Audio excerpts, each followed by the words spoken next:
ஆகாஷ்வாணி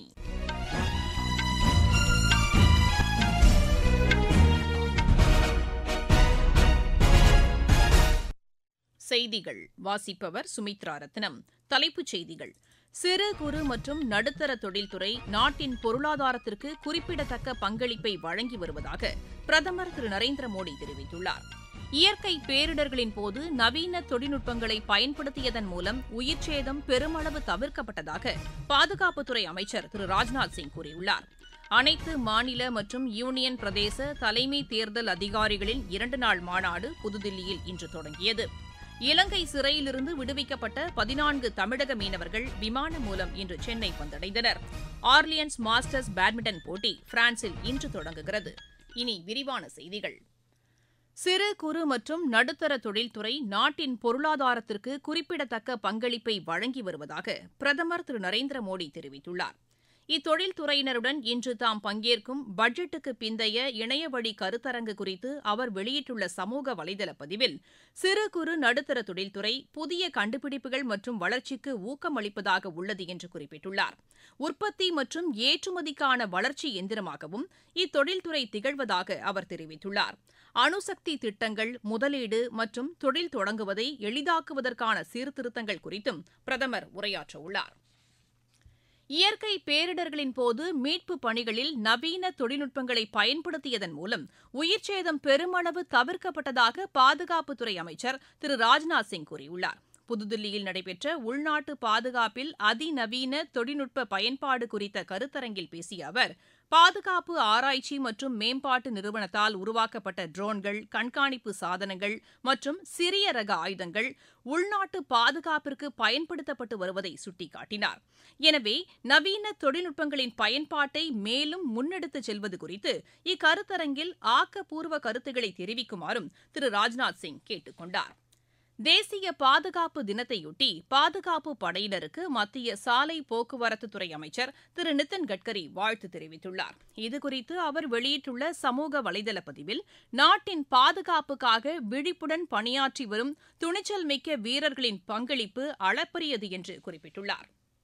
பீகார் மாநில அரசின் வரும் ஆண்டுக்கான பட்ஜெட் அனைத்து தரப்பினரின் வளர்ச்சிக்கு உதவும் வகையில் உள்ளதாக மத்திய ஜவுளித்துறை அமைச்சர் திரு கிரிராஜ் சிங் கூறியுள்ளார். செய்தி நிறுவனம் ஒன்றுக்கு அவர் அளித்துள்ள பேட்டியில், மாநிலத்தின் அனைத்து வட்டாரங்களிலும் மருத்துவம், கல்வி மற்றும் விளையாட்டு கட்டமைப்பு வசதிகள் ஏற்படுத்தப்படும் என்ற அறிவிப்பை வரவேற்பதாக தெரிவித்தார். ஷெட்யூல்டு வகுப்பினர் மற்றும் பழங்குடியினருக்கான கல்வி உதவித்தொகை 2 மடங்கு அதிகரிப்பதற்கும் திரு கிரிராஜ் சிங் பாராட்டு தெரிவித்தார். மகாராஷ்டிராவில் தேசியவாத காங்கிரஸ் கட்சியைச் சேர்ந்த அமைச்சர் திரு தனஞ்சய் முண்டே தமது பதவியை ராஜினாமா செய்துள்ளார். இதனை ஏற்றுக்கொண்ட முதலமைச்சர் திரு தேவேந்திர பட்னாவிஸ் ராஜினாமா கடிதத்தை அம்மாநில ஆளுநருக்கு அனுப்பியுள்ளார். ஜம்மு காஷ்மீரின் ரம்பன் பகுதியில் ஏற்பட்டுள்ள நிலச்சரிவு காரணமாக ஜம்மு ஸ்ரீநகர் தேசிய நெடுஞ்சாலையில் போக்குவரத்து பாதிக்கப்பட்டுள்ளது. சாலையின் இருபுறங்களிலும் வாகனங்கள் நீண்ட தொலைவுக்கு அணிவகுத்து நிற்கின்றன. நிலச்சரிவு ஏற்பட்ட பகுதியில் சீரமைப்பு பணிகள் முழுவீச்சில் மேற்கொள்ளப்பட்டு வருகின்றன. நிலநடுக்கத்தின் போது பாதிப்புகளை குறைப்பது குறித்த கருத்தரங்கம் புதுதில்லியில் இன்று நடைபெற்றது.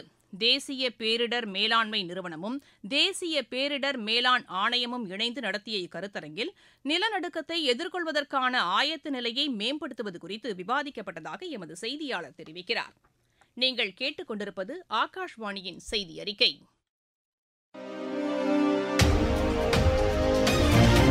மக்களின் மனதை வென்ற மத்திய அரசின் பட்ஜெட். தனிநபர் வருமான வரி விலக்கிற்கான உச்சவரம்பு 12 லட்சம் ரூபாயாக உயர்வு. தமிழகத்தின் ரயில்வே திட்டங்களுக்காக 6626 கோடி ரூபாய் நிதி ஒதுக்கீடு. நாடு முழுவதும் உள்ள அரசு பள்ளிகளில் 50,000 அடல் ஆய்வகங்கள். 36 வகை உயிர்காக்கும் மருந்துகளுக்கு சுங்க வரியிலிருந்து விலக்கு. மாவட்டம் தோறும் அரசு மருத்துவமனைகளில் புற்றுநோய் சிகிச்சை பராமரிப்பு மையங்கள். லித்தியம் பேட்டரிக்கான சுங்க வரி ரத்து. குழாய் மூலம் குடிநீர் வழங்கும் திட்டம் மேலும் 3 ஆண்டுகளுக்கு நீட்டிப்பு. வளர்ச்சியடைந்த இந்தியாவிற்கான பயணத்தில் மோடி அரசு. தொடரும் மக்கள் நலத் திட்டங்கள்.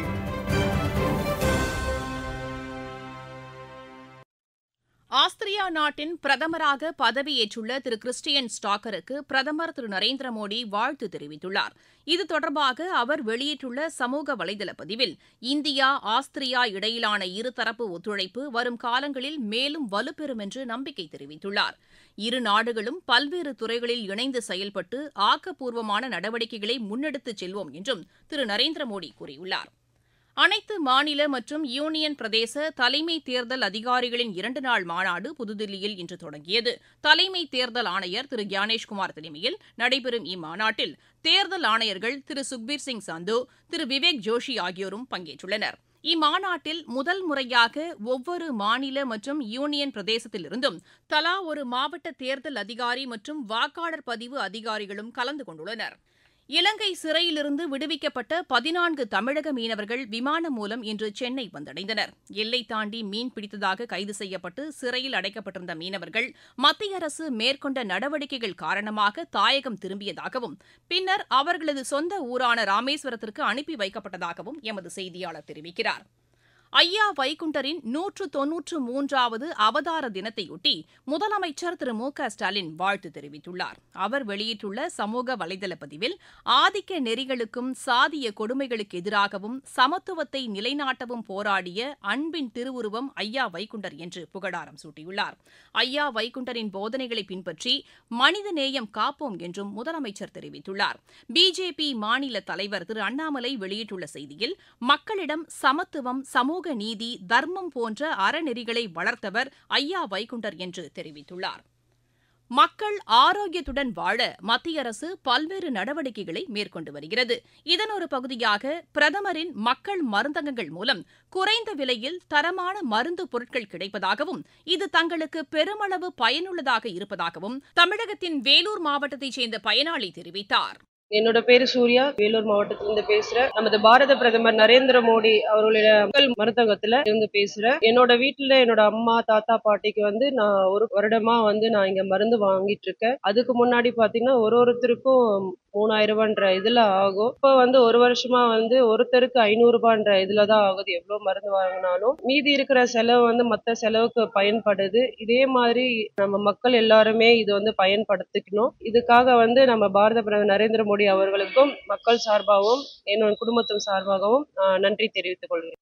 எண்ணெயில் பொரித்த உணவுகளை தவிர்த்து ஆவியில் வேக வைத்த உணவுகளை உட்கொள்வதன் மூலம் உடல் பருமனை குறைக்கலாம் என்று ஊட்டச்சத்து நிபுணர் திருமதி வைஷ்ணவி சிவகுமார் தெரிவித்துள்ளார். எமது செய்தியாளரிடம் பேசிய அவர் இவ்வாறு கூறினார்.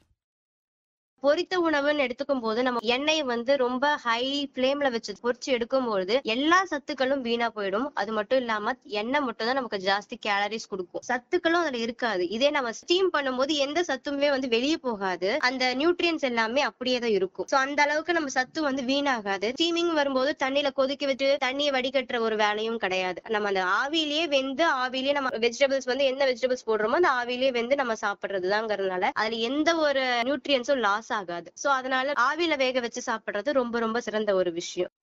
ஆர்லியன்ஸ் மாஸ்டர்ஸ் பேட்மிண்டன் போட்டி பிரான்சில் இன்று தொடங்குகிறது. இப்போட்டியில் இந்தியாவின் சார்பில் சங்கர் சுப்பிரமணியன், பிரணாய், கிடம்பி ஸ்ரீகாந்த், சதீஷ்குமார், தருண் மன்னேப்பள்ளி ஆகியோர் ஆடவர் ஒற்றையர் பிரிவிலும், உன்னதி ஹூடா, தன்யா ஹேமந்த் ஆகியோர் மகளிர் ஒற்றையர் பிரிவிலும் பங்கேற்கின்றனர்.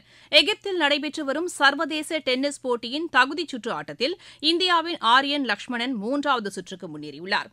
பேட்மிண்டன் போட்டிகளுக்கான சர்வதேச தரவரிசை பட்டியலின் கலப்பு இரட்டையர் பிரிவில் இந்தியாவின் டானிஷா கிராஸ்டோ, துருவ் கபிலா இணை 25வது இடத்திற்கு முன்னேறியுள்ளது. சாம்பியன்ஸ் கோப்பை கிரிக்கெட் போட்டியின் முதலாவது அரையிறுதி ஆட்டத்தில் இந்தியா இன்று ஆஸ்திரேலியாவை எதிர்கொள்கிறது. துபாயில் இப்போட்டி பிற்பகல் 2:30 மணிக்கு தொடங்குகிறது. அகமதாபாத் ஓபன் கோல்ஃப் போட்டி இன்று தொடங்கி வரும் 7ஆம் தேதி வரை நடைபெறவுள்ளது. மீண்டும் தலைப்புச் செய்திகள். சிறு குறு மற்றும் நடுத்தர தொழில்துறை நாட்டின் பொருளாதாரத்திற்கு குறிப்பிடத்தக்க பங்களிப்பை வழங்கி வருவதாக பிரதமர் திரு நரேந்திர மோடி தெரிவித்துள்ளார். இயற்கை பேரிடர்களின் போது நவீன தொழில்நுட்பங்களை பயன்படுத்தியதன் மூலம் உயிர்ச்சேதம் பெருமளவு தவிர்க்கப்பட்டதாக பாதுகாப்புத்துறை அமைச்சர் திரு ராஜ்நாத் சிங் கூறியுள்ளார். அனைத்து மாநில மற்றும் யூனியன் பிரதேச தலைமை தேர்தல் அதிகாரிகளின் 2 நாள் மாநாடு புதுதில்லியில் இன்று தொடங்கியது. இலங்கை சிறையிலிருந்து விடுவிக்கப்பட்ட 14 தமிழக மீனவர்கள் விமானம் மூலம் இன்று சென்னை வந்தடைந்தனர். ஆர்லியன்ஸ் மாஸ்டர்ஸ் பேட்மிண்டன் போட்டி பிரான்சில் இன்று தொடங்குகிறது. இத்துடன் இந்த செய்தியறிக்கை நிறைவடைகிறது. எமது செய்திகளை சமூக வலைதள பக்கங்களில் AIR நியூஸ் சென்னை என்ற முகவரியிலும் RNU சென்னை என்ற யூடியூப் சேனலிலும் உடனுக்குடன் அறிந்து கொள்ளலாம்.